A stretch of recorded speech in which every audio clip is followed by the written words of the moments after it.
Bukol sa ulo ug pagpanakit sa kalawasan ang naangkon sa usa ka 66 anyos nga lola nga residente sa Purok San Juan, Siluay, Barangay de Diangas West, Jansan, human kini mabanggaan og tricycle sa J. Catolico Avenue, Barangay Lagaw kaniadtong Marso 20 alas 7 pasado sa buntag. Giila ang lola nga si Clarita Arriva, tiglibod og isda sa Barangay Lagaw ning syudad. Matud pa niini, nitabok siya sa kalsada samtang nangalibod og isda dihang mabanggaan kini sa usa ka tricycle.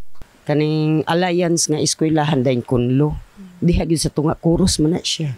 Diha gyud ko na kuan na dasmagan. Pag dasmag niya, wa pa gyud siya mutabang dayon. Ang katong ubang sika driver may nagtabang sa kuha. Aya pa siya ni dool sa kuha pug nintabang pug patindog. Gikuha niya ang mga isda nga nangakatag. Akong chinilas kay nabilin didto kay nga natumba na ko hayang kay nalagpot man ko. Pagkalagpot nako, matuhigda ko largo ko bukuan akong ulo bunal sa simento. Pagkahuman, pero kini akong tiil na yatakan, anakuanan po ni siya naligdan yun sa iyang ligid. Gibana-bana ni Clarita nga naa sa 40 anyos ang pangidaron sa driver apan wala niya kini mailhi og wala sab siya makakuha og plate number sa tricycle human nga misibat ang suspect. Naghilak nga nagapanawagan ang ginang sa maong driver nga mosurrender na sa kapulisan aron siya manubag sa iyahang nahimo.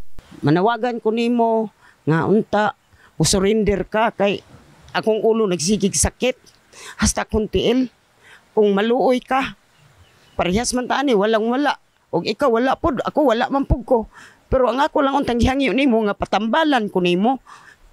Mara na akong gihangyo sa iya ha. Kung nagminaw siya karon kakita, iya kung kuanon tabangan. Nasayran nga human sa panghitabo usa ka adlaw nga wala makapanglibod og isda si Clarita og nabalaka kini sa iyahang panglawas tungod mao kini ang iyahang kapital sa pagpanginabuhi matag adlaw aron makasustener sa pangadlaw-adlaw nga pagkinahanglan sa iyahang mister nga naparalyze. Samtang sa bahin ni Police Major Oliver Paoya labaw sa TEU Jansan, ginasuta na nila ang kopya sa CCTV camera sa lugar kung asa nabanggaan ang biktima aron matud pa ang abusadong driver. Patricio sa siya, pa-kanan doon sa CCTV. Baka makakuha pa natin doon. Pero puli ba papasok parang walang CCTV dyan ba? Tingnan na natin doon ay ano, ha?